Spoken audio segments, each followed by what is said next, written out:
अब इमाम यहाँ पे एक और हदीस है इमाम की, देखिए सारी हदीसें आप देखिएगा, इन हदीसों को जो भी बयान की जाएंगी, इन हदीस को बयान पहले भी कहा कि बयान करने के बाद इंशाल्लाह इस पे पढ़ने के बाद दिक्कत से सुनने के बाद सारा दारोमदार किस पर होगा, किस पर होगा, अमल पर होगा।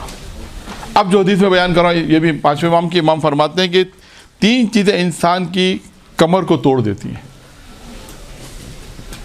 3 चीज़ें इंसान की कमर को तोड़ देती। नंबर 1 क्या होगी? नंबर 1 जी नहीं, 3 चीज़ें इंसान की कमर को तोड़ देती हैं। नंबर 1 है इंसान अपनी इबादतों को ज़्यादा शुमार करे। अपनी इबादत क्या, मैंने बहुत नमाज़ें शब पढ़ी है, बहुत कार खैर किया है, बहुत मोमिनों की मदद की, अपनी इबादतों को ज़्यादा शुमार करे। जबकि इसका उलट आया है कि जितनी भी इबादत करे कि मैंने कम इबादत। इमाम ने बोला ये इंसान की कमर तोड़ देती है। और आप देखिए रवायत, कमर इंसान की टूट जाए तो सब कुछ ख़त्म हो जाता है। तभी ख़ास ताबीर है कि कमर इंसान की तोड़ देती है। इबादत को, अपनी इबादत को ज़्यादा समझना। मैंने नमाज़ें पढ़ी, रोज़े रखे, हज किए, ज़ियारत पर गई, किसी के साथ मदद की, सिले रहमी की, जितने भी इबादत इंसान कहे मैंने तो बहुत नहीं की, बहुत सारा काम किया, नहीं, ये इंसान की कमर को तोड़ देती है। और यही चीज़ें जो इंसान को आगे जाके नुकसान जो होता है वो इसी वजह से होता है। इंसान में गुरूर भी किससे आता है? इसी वजह से आता है। गुरूर क्या है? यही है कि इंसान अपनी इबादत पे गुरूर करता है। इसलिए कहा जाए कि इसीलिए इमाम ने फरमाया ये चीज़ें कमर तोड़ देती है। 3 चीज़ें जिसमें इंसान अपनी इबादत को ज़्यादा शुमार कर। नंबर 1, नंबर 2 गुनाह, जो अपने गुनाहों को फरामोश कर देता है।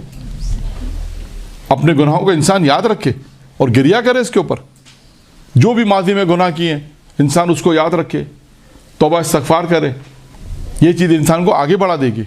वरना अगर इंसान ने अपने गुनाहों को भूल गया और फरामोश कर दिया तो ये इंसान की कमर को तोड़ देगी। और उसके बाद फरमाया इमाम ने कि तीसरी चीज़ क्या कि इंसान अपनी राय जो होती है उसको ज़्यादा पसंद करता है कि मेरी राय तो बहुत अच्छी है, बस अपनी राय को पसंद करना। जो राय दूसरों को देता अपनी राय को पसंद। ये 3 चीज़ें हैं कि जो इमाम अलैहिस्सलाम ने इरशाद फरमाई कि इंसान की कमर तोड़ देती है। अब आते हैं एक और कॉल पर इमाम के। ये जो कॉल है इमाम का, ये कॉल है कि 3 चीज़ें यहाँ पर भी हैं। वो कौन सी 3 चीज़ें जो इंसान के ईमान को कामिल करती हैं? 3 चीज़ें इंसान के, अच्छा ऐसी बहुत सी रिवायतें आपको मिलेंगी, सिर्फ ये चीज़ नहीं है 3। आपको मैंने पहले भी हवाला बताया था, किताब का नाम है मीज़ानुल हिकमा, जिल्द अव्वल। ईमान की बहस में जाएं, वहाँ पर आपको बहुत सारी अहादीस मिलेंगी जो ईमान को तकमील करती है। दीगर बहुत से मासूमीन से यहाँ पर भी 5वें इमाम ने इरशाद फरमाया कि इंसान का ईमान तकमील नहीं हो सकता मगर 3 चीज़ें हों। अब आप ये 3 चीज़ें देखें, गौर से सुने क्या है, और उसके बाद फिर अपने माशरे में जाके देखें कि आया ये 3 चीज़ें उस पर कितना अमल होता है। नंबर 1, इमाम फरमाते हैं अगर कोई शख्स खुश होता है, मोमिन,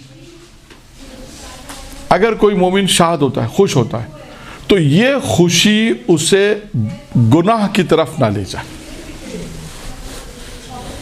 जुमला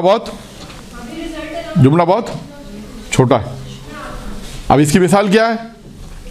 इसकी मिसाल क्या है? तो शादी ब्याह में जैसे गाने पर गाना होता है, और आगे तमाम वो चीज़ें। यानी इमाम फरमाते हैं जो शख्स खुश होता है, शाद होता है, खुश है, ये खुशी उसे क्या करे? गुनाह की तरफ ना ले जाए। और इसकी बेहतरीन मिसाल क्या है? शादी ब्याह। मैंने पहले भी अर्ज़ किया, पहले भी जलसों में आपके यहाँ यही बयान किया, और आज भी यही मौजू आया है कि इमाम अलैहिस्सलाम क्या फरमाते हैं कि इंसान खुशी के मौके पर, यह खुशी का मौका बहुत अहम मौका होता है। देखिए गम के मौके पे तो इंसान अहले बैत को बुलाता है ना, पहले मैंने बयान किया था। सवाल ये कि आया खुशी के मौके पर बुलाता है, नहीं बुलाता? तो अब आपने ये देखना है कि आया हमारी खुशियों में अहले बैत आते हैं या नहीं आते। या दूसरा सवाल, क्या आया हमने उनके आने का इंतज़ाम किया या नहीं किया? बस ये सब आप लोगों के ऊपर है। अगर आप लोगों ने इंतज़ाम किया है, आप लोगों के इख्तियारात ऐसे हैं, और जबकि मेरे इल्म में कि इख्तियारात हैं, तो आप लोगों के ऊपर है कि अगर आप चाहें तो ऐसी महफिलें मुनक़िद हों कि जिसमें मासूमीन अलैहिस्सलाम वारिद हो। अगर नहीं चाहते वो आपकी मर्ज़ी है। तो खुशी, इमाम क्या फरमाते हैं कि खुशी के वो जो मोमिन खुश होता है, शाद होता है, ये खुशी इसे गुनाह की तरफ, बातिल की तरफ ना ले जाए। दूसरा, जब वो गुस्से में आता है, जब वो गुस्से में आता है तो ये गुस्सा उससे हक से बाहर ना कर दे, हक की बॉर्डर तक ना लेकर आए। यानी ये गुस्सा, इंसान गुस्से में कहते हैं ना आपे से बाहर हो जाता है। तो फिर क्या होता है, बात होता है गुस्से में जब इंसान आपे से बाहर होता है तो क्या करता है, बहुत से काम ऐसे करता है जो इस्लाम उसकी इजाज़त नहीं देता। किसी को हकारत से देख लिया, किसी को गुस्से से कुछ कह दिया, किसी की तौहीन कर दी, किसी को खुदा न खासा नाज़ेब अल्फाज कह दिए, किसी की गुस्ताखी कर दी, माँ बाप की तौहीन कर दी, और भी बहुत से हैं जो इंसान गुस्से में अंजाम देते काम। तो इमाम क्या फरमा रहे हैं कि ये गुस्सा उसे हक से बाहर ना ले जाए, यानी हक की बॉर्डर तक रखे, मर्ज जिसे हम कहते हैं ना, बॉर्डर पर रखे, यानी इंसान अपने गुस्से को कंट्रोल में रखे। ये मोमिन की निशानी है। दो निशानी इमाम ने फरमा दी, खुशी बातिल के गुनाह की तरफ ना ले जाए, गुस्सा हक से बाहर ना कर दे। और तीसरी चीज क्या है, तीसरी चीज है जब इंसान कुदरत रखता है, जब कुदरत और ताकत, मोमिन के पास कुदरत और ताकत आ जाए तो वो हक हासिल करे जो उसका हक है, वो हक उस कुदरत से वो हक ना ले जो उसका हक नहीं है। जैसे अगर हमारे पास कुदरत आ गई, अब कोई भी कुदरत आपके पास आ गई, इलाके का कौंसलर बन गया, जो भी मिसाल था, कुदरत आ गई, ताकत आ गई, या कोई ओहदा आ गया, कोई भी ऐसी चीज़ जो इंसान कुदरत के लिए शुमार होती है, हाँ अब ये साहिब है कुदरत, अब इसे पता है कि ये कुदरत तो मेरे पास आ गई है, अब इस कुदरत से मैं नाजायज़ फ़ायदा ना उठाऊँ, मेरा जो हक है वो मैं इस कुदरत से लूँ, क्योंकि कुदरत है मैं हक ले सकता हूँ, लेकिन जो हक नहीं है, कुदरत है कि मैं ले सकता हूँ, लेकिन वो हक मैं ना लूँ, इसलिए कि मेरा हक मेरा उस चीज़ पे हक नहीं है। यानी बहुत अहम है ये ख़ानदानों में होता है, वडेरा निज़ाम सिस्टम में होता है, यह उन निज़ाम सिस्टम में होता है, उस सिस्टम के अंदर होता है कि जहाँ पर इंसान का कुदरत आ जाती है तो समझता है कि मेरे पास सब कुछ आ गया, अब मैं इस ज़मीनों का भी मालिक हूँ, मैं उस ज़मीनों का भी मालिक हूँ, मैं जो चाहे करूँ। ख़ानदान के अंदर भी होता है, बाज़ औक़ात उसका हक नहीं होता, कोई बड़ा है, उसने कहा मेरा हक नहीं है, लेकिन वो अपने मुतालबा कर देता है, शायद ऐसा हो, अल्लाह ना करे कि ऐसा हो, लेकिन इमाम फरमाते हैं कि कुदरत आने के बाद इंसान वही हक हासिल करे जो उसका है, हक है, और वो हक जो उसका हक नहीं है उस पर हाथ ना बढ़ाए। ये बहुत अहम है। तीन चीज़ें इमाम अलैहिस्सलाम ने इरशाद फरमाई हैं, तीन चीज़ें इमाम ने इरशाद फरमाई कि इंसान के ईमान तकमील होता इन तीन चीज़ों से, कि इंसान के पास कुदरत, पहली चीज़ इमाम ने फरमाई, पहली चीज़ क्या है, खुश होता है तो गुनाह की तरफ ना जा। अब आप इंसान देखें अपने माशरे में क्या आया ईमान कामिल है या नहीं है। देखिए कुछ इबादत ऐसी हैं जो इंसान की ज़ाती हैं, नमाज रोज़ा हज, ये इंसान के ज़ात से ताल्लुक़ रखता है। कुछ इंसान माशरे समाजी काम है, समाजी काम है, तो अब इंसान उस समाजी कामों की तरफ भी देखे। और उसके बाद अगर इंसान खुश है और ये खुशी इंसान को गुनाह की तरफ ना ले जाए, बस ये अब इंसान के ऊपर है कि वो इस खुशी को आया गुनाह की तरफ ले जा रहा है या नहीं ले जा रहा, या इस खुशी में आइम्मा को भी शामिल कर रहा है या नहीं कर रहा। ठीक है, ये हो गई एक रवायत। अब आते हैं इमाम अलैहिस्सलाम की एक और रवायत कि जिसमें इमाम अलैहिस्सलाम ने इरशाद फरमाया कि क्या मैं तुम्हें, अपने साहबियों से कहा, क्या मैं तुम्हें वो नेकी ना बताऊं, तो खुलासा कर देता हूं मैं कि वो नेकी तुम्हें ना बताऊं जो तुम्हें जन्नत की तरफ ले जाए। 5 वो अमल इमाम अलैहिस्सलाम ने बयान किए जो इंसान को जन्नत की तरफ ले जाते हैं। इमाम ने फरमाया कि मैं तुम्हें वो नेकी ना बताऊं, जुज़े नेकी, और नेकी क्या करती है, कहाँ ले जाती है, जन्नत की तरफ। इमाम ने कहा क्या मैं तुम्हें वो अमाल नहीं बताऊं जो तुम्हें जन्नत की तरफ ले जाए। और हर शख्स कहाँ जाना चाहता है, जन्नत की तरफ, लेकिन बशर्ते वो पहले मरने पे राज़ी तो हो। खैर, ये रवायत भी इमाम मोहम्मद बाक़र अलैहिस्सलातु वस्सलाम की।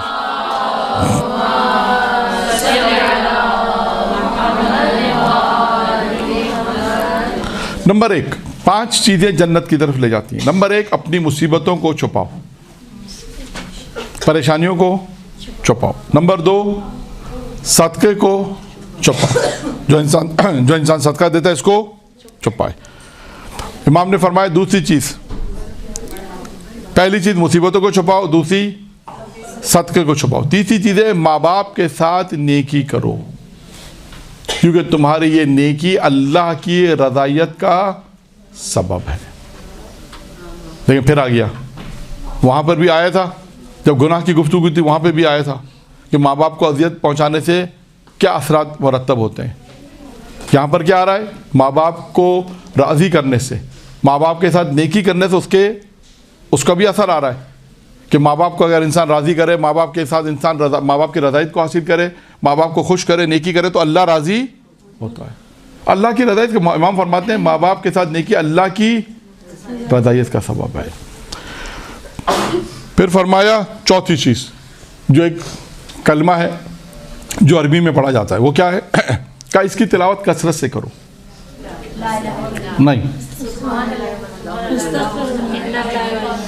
एक एक करके ला हौला वला कुव्वता इल्ला बिल्लाहिल अलिय्युल अज़ीम का इसकी तिलावत कसरत से करो, क्योंकि ये जन्नत के ख़जानों में से एक ख़जाना है। और मैंने शायद पहले भी, मालूम नहीं कि यहाँ बयान किया था, नहीं पहले शायद बयान किया था कहीं पर, कि मैंने ख़ुद ईरान में एक उस्ताद से पूछा था कि इंसान को जब बहुत ज़्यादा परेशानी होती है तो क्या कहा, इन्होंने कहा ये जुमला कसरत के साथ पढ़ो, इससे इंसान की परेशानी भी दूर हो जाएगी। ये जुमला इंसान रोज़ 1 तस्बीह पढ़े, 2 तस्बीह पढ़े, 3 तस्बीह पढ़े, जितनी ज़्यादा फुर्सत मिले इंसान इसकी तिलावत करे। मासूम फरमाते हैं कि जन्नत के ख़जानों में से एक ख़जाना है, और मुश्किलात के अंदर आपकी मुश्किलात भी हल हो जाएंगी। और 5वीं चीज़ इमाम ने फरमाई जो तुम्हें जन्नत में पहुँचाएगी, वो क्या चीज़ है, हमारी मोहब्बत का, अहले बैत से मोहब्बत करो। ये 5 चीज़ें हैं जो इंसान को जन्नत में पहुंचाती हैं। ठीक है, और आते हैं आगे। अब आते हैं इमाम अलैहिस्सलाम की ज़िंदगी के हवाले से 2 चीज़ें बयान करूँगा। देखिए, इमाम अलैहिस्सलाम की ज़िंदगी में बहुत सारी चीज़ें, 5 इमाम की ज़िंदगी में आपको बहुत सारी चीज़ें मिलेंगी, मौजिज़ात, वाक़यात, करामात, इल्म गैब, मुर्दों को ज़िंदा करना, अपने चाहने वालों की मदद करना। अब मैं सिर्फ आपको दो हदीस सुनाऊंगा, 2 वाक़यात बस, टाइम भी तकरीबन 15 मिनट रह गया, इसमें 2 बातें कि इमाम अलैहिस्सलाम ने, और एक चीज़ है मरीज़ों की अयादत के लिए जाना, शफा भी लोगों को शफा भी देना। ठीक है, बहुत सारे वाक़यात इमाम की। किताब का नाम मैं बता देता हूँ, आप अगर जो लोग मजलिस पढ़ती हैं उनको आसानी, मौजिज़ात आले मोहम्मद किताब का नाम है, मदीनतुल माजिज़ फ़ारसी में है, उर्दू में मौजिज़ात आले मोहम्मद के नाम से 4 जिल्दी किताब है। दूसरी जिल्द में आपको इमाम आखिर का हिस्सा जो है वो इमाम बाक़र अलैहिस्सलाम का है, आपको वहाँ से मिल जाएंगी। मनाक़िब अहले बैत भी देखें, उसके अलावा एहसानुल मक़ाल देखें। ये 3-4 किताबें ऐसी हैं कि जिनमें अगर आप मुताला करें तो आपको मैटर काफ़ी मिल जाएगा इमाम के हवाले से गुफ्तगू करने। बाकी और भी बहुत सारी किताबें जो फ़ारसी तो उर्दू तर्जुमा हुई, अगर आप उनको भी देखेंगे तो आपको इसमें ये रवायतें मिलेंगी और इमाम के हालात। हाशिम बहरानी, पहली वाली के आशिम बहरानी, मदीनतुल माजिज़ के, फ़ारसी में मदीनतुल माजिज़, उर्दू में मौजिज़ात आले मोहम्मद। ठीक है, अब आते हैं, देखें इमाम अलैहिस्सलाम की ज़िंदगी मैंने कहा बहुत सारे आपको चीज़ें मिलेंगी 2 चीज़ों की तरफ। एक है मरीज़ की अयादत के लिए जाना। जब इमाम किसकी अयादत के लिए गए थे, जो मशहूर वाक़या है, किसकी अयादत के लिए गए थे, जाबिर इब्न अब्दुल्लाह अंसारी। ये कौन है, साबिर रसूली। और इनकी क्या खुसूसियत है, देखिए अगर आप सब बोलेंगी, हमारे उस्ताद कहते थे तुम सब बोलोगे तो मेरी समझ में नहीं आएगा, एक एक करके, एक एक, करबला के पहले ज़ाहिर है, हदीस किस्सा के रावी जी,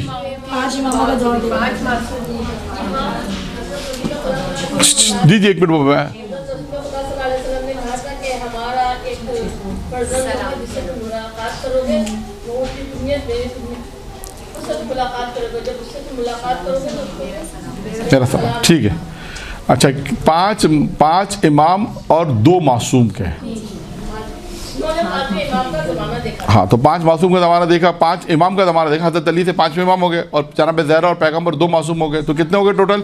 7 मासूमों का ज़माना देखा। यूँ क्या आप यूँ बयान करें कि हाँ, बेशतर अभी लोगों की आवाज़ें आई कि 5 इमाम, 5 इमाम का तो देखा है, 2 मासूम और भी हैं, तो गोया कुल कितने हो गए? 7 मासूम। 14 में से 7 यानी आधे तक 14 मासूम है ना, तो आधे तक, आधे का इन्होंने ज़माना देखा। ये सब मैं ताकीद क्यों पूछ रहा हूँ, उसकी भी एक वजह है। जब इमाम इनकी अयादत के लिए गए तो इमाम ने इनसे पूछा कि तुम्हारी तबीयत कैसी है।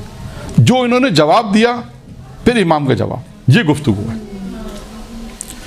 इन्होंने जब इमाम ने पूछा तुम्हारी तबीयत कैसी है, तो इन्होंने क्या कहा? इन्होंने कहा कि मौला से कहा कि मैं 3 चीज़ों को तरजीह देता हूँ, 3 चीज़ों पर। क्या कहा? 3 चीज़ों। उन्होंने कहा कि मैं बुढ़ापे को तरजीह देता हूँ जवानी पर, मौत को तरजीह देता हूँ, और बीमारी को तरजीह देता हूँ सेहत पर। किसने कहा ये? जाबिर बिन अब्दुल्लाह। किससे कहा? मोहम्मद। 7 मासूमों का दौर देखने वाले शख्सियत की कितना मकाम और अजमत है, फजीलत है ना। उन्होंने अपनी ज़िंदगी में जो भी दर्क किया, और उन्होंने जब इमाम ने उनसे पूछा तुम्हारी तबीयत कैसी है, तुम्हारा क्या हाल है, तो उन्होंने कहा कि मौला मैं इन 3 चीज़ों को 3 चीज़ों पर तरजीह देता हूँ। अब उन्होंने अपने हिसाब से जो भी कहा, अब इमाम ने क्या जवाब दिया सुनिए। ये इमाम का जवाब मुहिम है, वही पैगाम है। इमाम अलैहिस्सलाम ने कहा कि जाबिर तुमने तो जो बयान किया कि जवानी को, पीरी को, बुढ़ापे को तरजीह देते हो जवानी पर, मौत को तरजीह देते हो ज़िंदगी पर, और सेहत, बीमारी को तरजीह देते हो सेहत पर। कहा जाबिर हम अहले बैत जो है रसूल की औलाद का, हम अल्लाह की रज़ायत को तरजीह देते हैं। यानी क्या मतलब? का अल्लाह अगर हमारे लिए ज़िंदगी रखे तो उस पर राज़ी, अल्लाह अगर हमें मौत दे दे उस पर राज़ी, अगर अल्लाह हमें बूढ़ा रखे उस पर राज़ी, अल्लाह अगर हमें जवानी दे उस पर राज़ी, अल्लाह हमें सेहत दे उस पर राज़ी, अल्लाह अगर हमें बीमार कर दे उस पर राज़ी।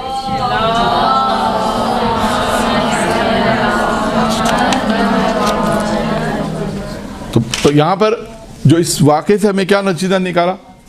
अल्लाह की रज़ायत। यानी मासूम ने फरमाया कि इंसान अल्लाह की रज़ायत पर राज़ी है, अल्लाह की रज़ायत पर राज़ी है। ठीक है, ये इस वाक़े से हमने ये नतीजा निकाला इमाम अलैहिस्सलाम का कि इमाम अलैहिस्सलाम की ज़िंदगी में एक पैगाम किया कि इंसान अल्लाह की रज़ायत पर राज़ी रहे। अब आते हैं एक और, वो ये है कि इमाम अलैहिस्सलाम की ज़िंदगी में था कि अपने चाहने वालों की भी मदद करते थे। और इस वाक़े में एक और पैगाम है जो बयान कर रहा हूँ कि इमाम का आलम बरज़ख का इर्तिबात, लोगों ने इसको यूँ भी लिखा कि इमाम का आलम बरज़ख से इर्तिबात। वो वाक़या क्या है? वाक़या कि एक शख्स अहले शाम का था, इमाम की खिदमत में आया, कहने लगा मौला मैं आपका चाहने वाला हूँ, आपसे मोहब्बत करने वाला हूँ, लेकिन मेरा बाप जो आपसे मोहब्बत नहीं करता था और आपके जो दुश्मन थे उनसे मोहब्बत करता था, वो दुनिया से चले गया। मैं उसका इकलौता बेटा हूँ और मेरी सारी दौलत उसने कहीं छुपा दी है। उसकी जो सारी दौलत थी जिसका मैं ही वारिस हूँ, उसने कहीं छुपा दी है। अब आप मौला मेरी मदद करें, मैं शाम से आया हूँ, आपसे मदद तलब कर रहा हूँ। और उसने अपना पूरा किस्सा इस तरह मुख्तसर, जो मैंने मुख्तसर बयान किया कि मैं आपका चाहने वाला हूँ, मोहब्बत करने वाला हूँ, लेकिन मेरा बाप जो है वो आपसे मोहब्बत नहीं करता था, आपके जो दुश्मन से उनसे मोहब्बत करता था। इमाम अलैहिस्सलाम ने उससे कहा कि मैं तुम्हें रुक्का लिख के देता हूँ, ये रुक्का लिख के ले जाओ। कहाँ पर? इशा की नमाज के बाद जाना जन्नतुल बकी में। और ये अल्फाज दोहराना, दरजान दरजान, क्या कहना? दरजान, दाल रे जीम अलिफ नून, दरजान दरजान कह के पुकारना।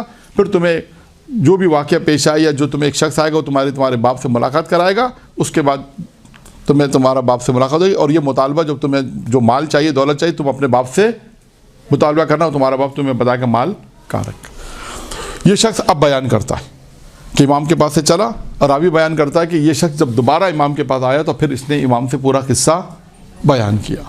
और बयान इस तरह के उसने कहा कि जैसे मौला आपने कहा था, मैंने रुक्का लिया और रुक्का लेकर मैं जन्नतुल बकी गया, और वहाँ पे मैंने दरजान दरजान की आवाज़ बुलंद की तो एक शख्स मेरे पास आया, और एक शख्स आके कहने लगा, रुक्का लिया और आके कहने लगा कि क्या काम है। उसने कहा कि भाई मैं अपने वालिद को ये इमाम ने रुक्का दिया है, बताया कि मुझे इमाम ने रुक्का दिया है। और उसके बाद उसने कहा ठीक है, कहता वो रुक्का लेकर गया और एक शख्स को लेकर आया। वो शख्स बयान करता है, यानी वो बेटा बयान करता है कि वो आने वाला शख्स आया, आने के बाद वो एक और शख्स को मेरे पास लेकर आया जो बिल्कुल सियाह था, काला था, और कहा ये तेरा बाप है। उसने कहा मेरा बाप तो इतना काला नहीं था। उसने कहा नहीं यही तेरा बाप है। फिर वो शख्स से पूछता है कि क्या तुम मेरे बाप? उसने कहा हाँ मैं तुम ही मेरे बेटे हो। कहा ये आपका हशर कैसे हुआ? कहा कि मैं क्योंकि अहले बैत का चाहने वाला नहीं था, अहले बैत से मोहब्बत नहीं करता, तुम उनसे मोहब्बत करते थे। कहा मरने के बाद मेरा ये अजाब मेरे नसीब में आया और मैं अभी तक अजाब में हूँ, और ये अजाब की वजह से मेरा चेहरा इतना काला हो गया और अब तक मैं अजाब में हूँ। और उसके बाद उसने बेटे से कहा कि देखो फला बाग में जाना, जैतून के दरख्त के नीचे मैंने सारी रकम छुपा के रखी है, आधी रकम तुम ले लेना और आधी रकम, कहा कि अब ज़माने के जो इमाम है, कहा जिसने तुम्हें भेजा है, यानी 5वें इमाम ने भेजा, कहा आधी रकम उन्हें दे देना। अब वो शख्स आने के बाद ये बयान करता है इमाम की खिदमत में, और वो वहाँ से वो जो उसको जो रकम मिलती है वो आने का रकम आधी रकम वो रखता है और आधी इमाम को पेश करता है कि मौला ये रकम आपको भिजवाइए। तो आप इस वाक़े के अंदर क्या है, 2-3 चीज़ें हैं। इमाम अलैहिस्सलाम की मदद करना, इमाम अलैहिस्सलाम का आलम बरज़ख से इर्तिबात। इमाम ने कहा जाओ तुम्हारी मदद होगी, यानी इमाम को पता था क्या होने वाला, कौन इसका जवाब देगा। बाद लोगों ने इसको यूँ भी लिखा, हम यहाँ पे ये कहें कि आलम बरज़ख क्या, बल्कि इमाम का इर्तिबात तो हर जगह है, हर जगह है। बात चाहने वाले जब इमाम के बाद आए थे तो क्या कहा था, बाज़ किताबों में रवायत मिले कि इमाम कहते हैं कि अपने शियों से भी कहते हैं कि तुम ये मत समझो कि तुम हम अगर तुम्हारी आंखों से तुम हमारी आंखों से उजल हो तो हम तुम्हारे अमाल नहीं देखते, बल्कि तुम्हारे अमाल हमारे सामने हैं। तो इमाम तो हर जो है वो हर वक्त कह सकते हैं कि हर लम्हे जो है इंसान अपने चाहने वालों को लुत्फ़ करम भी करते हैं। और उसके बाद यानी इस वाक़े में एक पैगाम ये भी था कि इमाम अलैहिस्सलाम ने अपने चाहने वाले की मदद की, आलम बरज़ख से इमाम अलैहिस्सलाम का इर्तिबात, और उसके बाद ये 2 चीज़ें इस वाक़े के अंदर हमें नज़र आती हैं। तो इसी तरह बहुत से और भी वाक़यात हैं कि इमाम अलैहिस्सलाम के पास जब कोई आता था मदद के लिए तो इमाम उसकी मदद करते थे। ख़ुद इमाम की ज़िंदगी के ऐसे बहुत से वाक़यात हैं कि जहाँ इमाम अलैहिस्सलाम ने उनकी दूसरों की मदद के लिए कहा भी है और मदद करते भी थे। तो यहाँ तक हमने जो है चंद बातें आपके सामने आज इमाम मोहम्मद बाक़र अलैहिस्सलातु वस्सलाम के हवाले से बयान कर दी।